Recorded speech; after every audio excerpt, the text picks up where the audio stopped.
Speaking of Pieces of Turtles 8, the commentary for the flash sale idea is, and Margaret says, more like 4 minutes for roughing. Restricting the time frame will make it harder for anyone.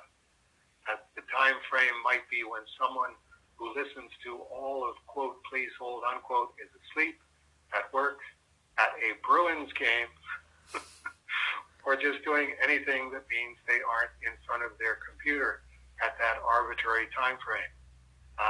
Just give us a different password and make it a day and use the password to get the discount. I probably should announce that. I've announced this off the top. I did do the final approval today for Pieces of Turtles 8.2, and it is ready to go on Saturday when Please Hold goes up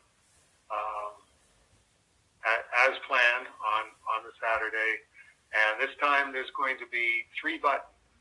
There's going to be 1 copy of the Canadian edition for $25 Canadian. Then there's going to be a second button that we didn't have last time, where you can get 5 copies of Pieces of Turtles 8.2, a $125 value for $75, and then the same as last time, if you want to buy 10 of them, you get them for half price, $12.50 each, for a total of $125. First come, first served. I still love Eddie Connor's line when he first read the 10 copies for $125. We will not be undersold. So, like I say, that's a go, and we'll persevere right now to Easton, Pennsylvania's answer to, quote, why an aardvark, unquote. Michael R. said, that is a very short time frame. This is when I was talking about why couldn't we make it 2 hours? It takes me a while to listen to all of Please Hold, sometimes as long as a week. That's a good point. I hadn't thought of that. And like I said, I should have done this off of the top. And here we are, an hour and 15 minutes into Please Hold, and now they're just finding out about the Pieces of Turtles 8.2. So, as long as the announcement is a week moving forward of when it's going to happen, then I think I can make it happen, which is another good point. It depends on when you announce it and how quickly that circulates so that everybody is interested finds out. If the announcement is within hours of Please Hold, then there is a good chance that I will probably miss out. Just give me the advance time. I like Margaret's idea of a different password. That'll keep everyone on their toes. Yeah, the password is sort of just a conceit. It's not really necessary. If you find out about the new Swordfish edition on Please Hold for Dave Sim, and you go to Cerebus Downloads, the odds of you needing a password are very, very slim. Although it is very funny to see the swordfish when the paperwork comes in. Bill Ritter asks, I would ask, what is the purpose of a short duration flash sale? Collectability? Why would Dave want to do that at the cost of market? He gets no gain from Bill buying 10 for $100 and selling 8 for $25 each. I get the profit. At short duration, you miss audience, and Dave loses cash.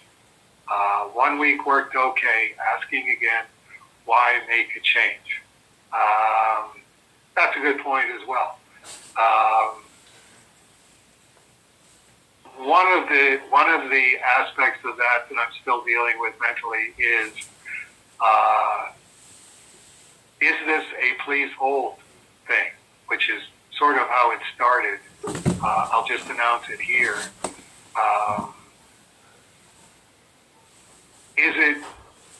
Is it undermining the collectability if Eddie Connor sends out an email blast to everybody who ever participated in one of the Service Archive portfolio Kickstarters, and Sean does an email blast to everybody who bought A Strange Death of Alex Raymond, and I do a special video that goes up on YouTube for my now 1,500 subscribers.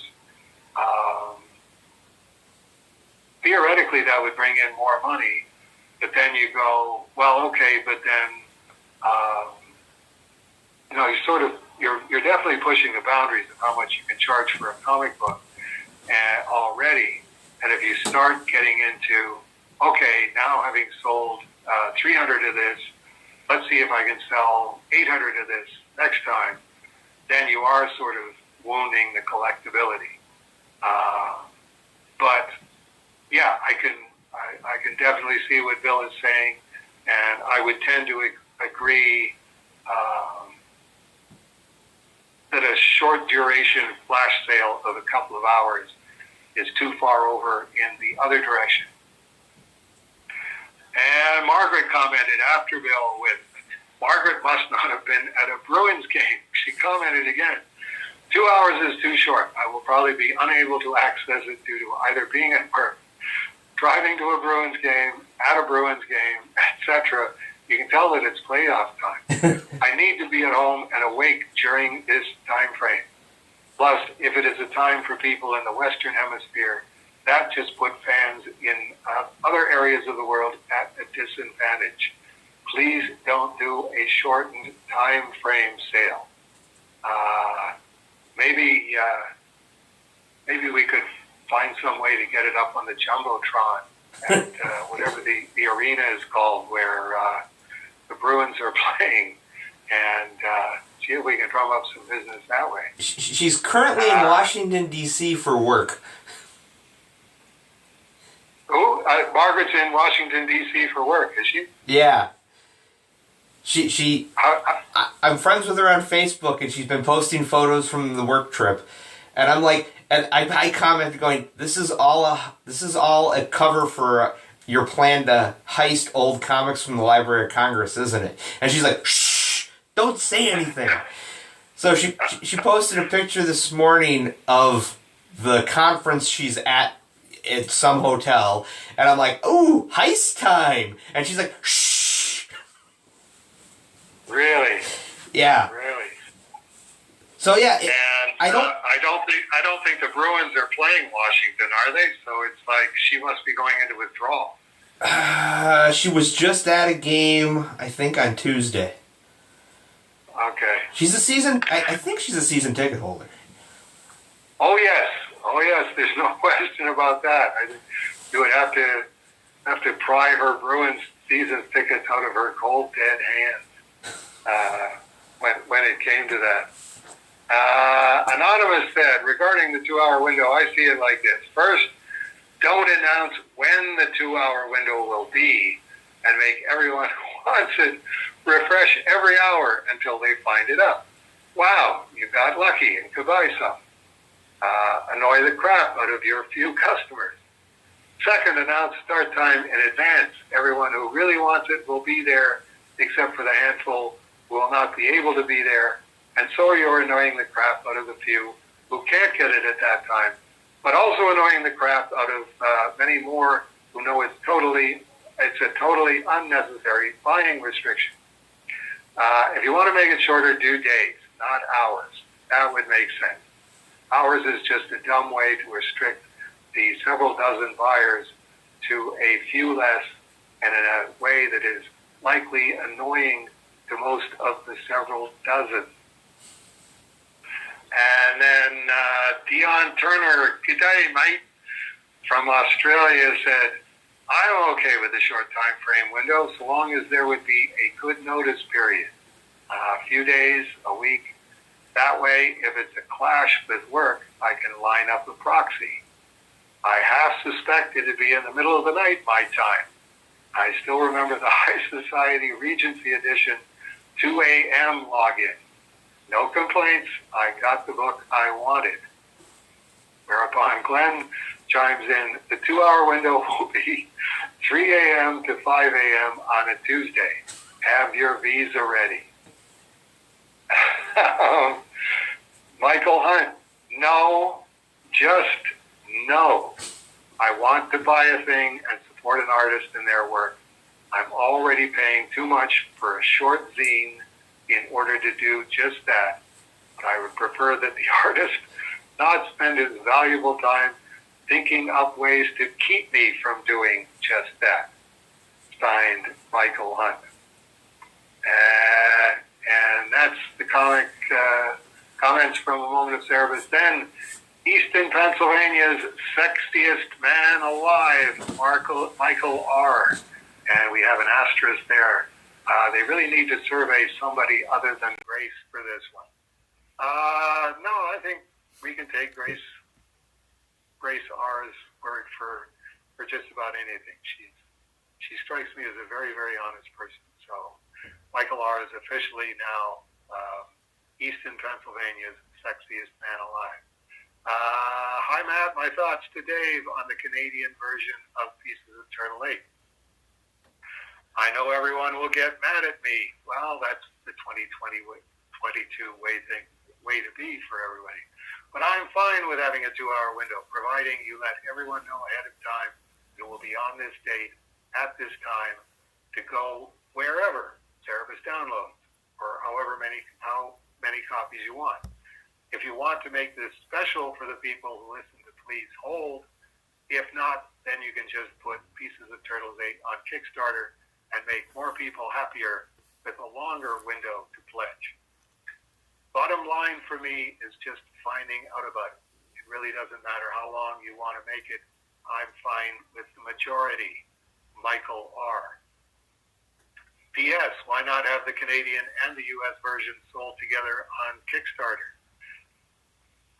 Yeah, that's a possibility as well as a 2-copy package that you could order on Kickstarter. I think if I was going to do them on Kickstarter, then I would just scratch the Swordfish edition completely. The appeal for me on that one is that it's attached to Cerebus downloads. So the money comes in, the end of the month arrives, Eddie Conner transfers all of the money to the AV bank account, and it's all done. And it's just a matter of doing the fulfillment. So yes, that brings us to the end of the comments on that. So trying to be as judicious as possible about this, and wanting to keep a certain amount of mystery attached to it as well. As I say, all things being equal, George Peter Gatz is having gotten the three buttons done for Cerebus downloads. The Pieces of Turtles 8.2 Swordfish edition will be available for sale on Saturday, and it will be available for I don't know how long. How about that one? You're lucky she's further away in Washington than Boston.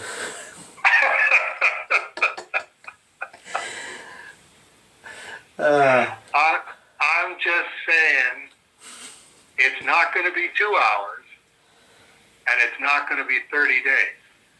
It's going to be somewhere in between them. A week and a half? Well, that's very possible as well. Do you think I should tell people at some point how long it's going to be? Like, do I have to tell them right now, or can I go, well, okay, let's say it'll at least be available on Saturday. Just let me know when it's going to go away so I can stop telling people about it. That's true. That's I mean, true. Come on, Matt. You've got to be our best possible publicist. What are you doing telling people to buy something that's not available anymore?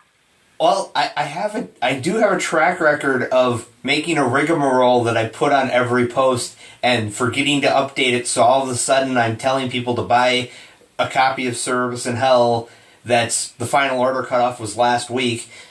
That's happened a number of times where they're like, hey, why are you still promoting the thing that we're printing? I'm like, extra sales? That's a good story. I'd stick with that one. There was when you were putting stuff on Comic Link, I had a link to the Comic Link auctions, and I wasn't paying attention when they ended, so it was still going for like another 2-3 days after everything sold. I mean, I'm guaranteed if you're a Service fan, I will tell you. I may tell you when you find out a month too late, but I will definitely let you know. That's right. That's right. It's your job. It's a core part of your job description. It's why you make the big bucks. I would say send me a fax with the 24-hour notice of, okay, there's 24 hours as of when Matt got this fax, or as of when Dave sent this fax, and then that's it. And end of the show. If you didn't get one now, wait until the U.S. Kickstarter and get a gold Sharpie, and you can cross out Swordfish or cross out U.S. and write Swordfish, and no one will know. How about an audience participation one? I hate to back Eddie Conant, the successor, into a corner on this one, but he has access to Cerebus downloads. If in as close to real time, which in Eddie's case would be when he gets home from work, being on the West Coast, that'd be probably about 9 o'clock Eastern time. If every day, starting Saturday, he says, this is how many sold today. You with me so far? Yeah. And then it's kind of everybody vote as we go along. Should we probably just pull the plug and put this out of its misery? We only sold 2 of them today.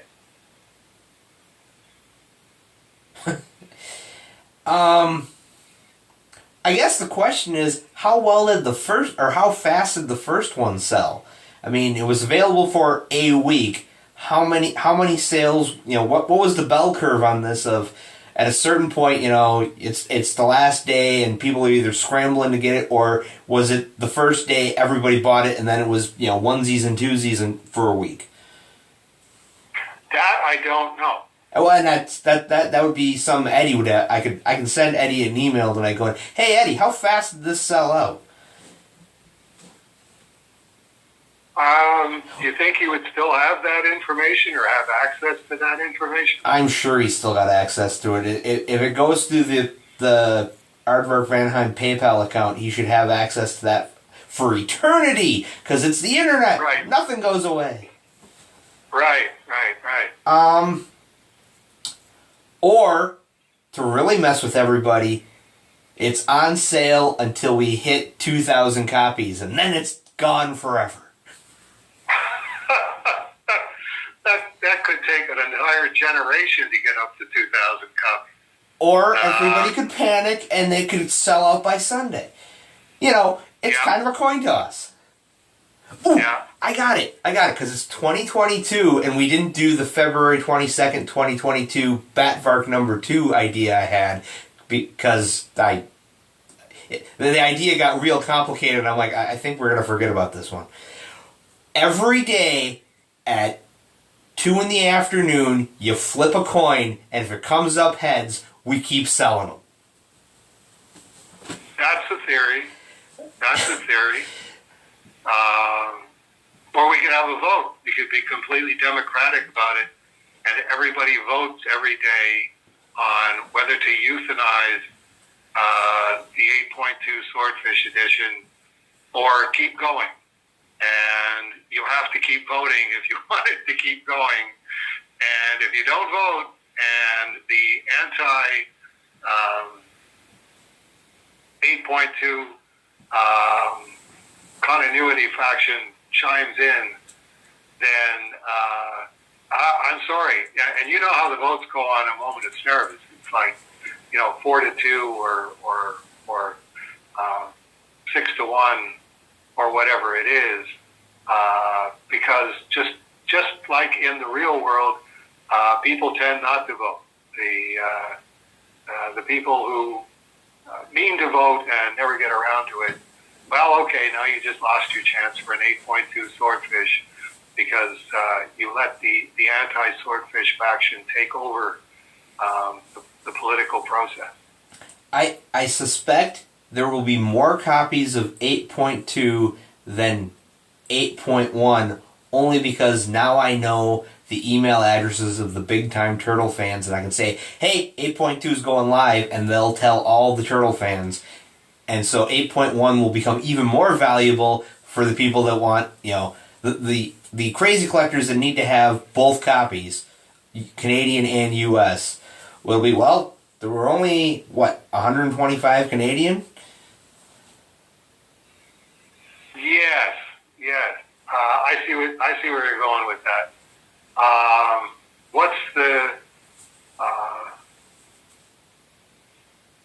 What's your comfort level on the legitimacy of contacting the major Turtles fans, and what's your level of confidence that they're going to go, yeah, let's make sure that more people get copies of this instead of just me and my friends? Well, as a Turtle profiteer, it was when I bought the 10 with the intention of, I'm going to get emails going, I missed this, how do I get one? And the first 8 guys that showed up with cash on hand got them. It was very much I had a number of people who were, I'm trying to remember, there was one guy, I think his name is Rich, who runs a Turtles website, and he was, if I had known about this, I would have told everybody. Well, okay, now I'll tell you. So now you know, now you got to tell everybody. So I have a feeling that this might be at least double, maybe triple. I mean, it all depends on if it's a slow Turtles news day. Right. And who knows that ahead of time? Because Kevin Eastman probably. As far as I'm concerned, there's no such thing as a slow Turtles news day. Well, I think Kevin Eastman would know. It'd be like, I'm not doing anything today. It's a slow Turtles day. And then other days it's hey, I'm going to write a new Turtles series. And then it's a hot Turtles news day. Right. Okay, well, we'll go with that, and I will say I will at least commit to the same length of sales time as last time. It'll be at least a week. Okay. Saturday the 7th to Saturday the 14th. There you go. All right. And everybody's on their own. If you want to email Rich, the Turtles website guy, you go, girl.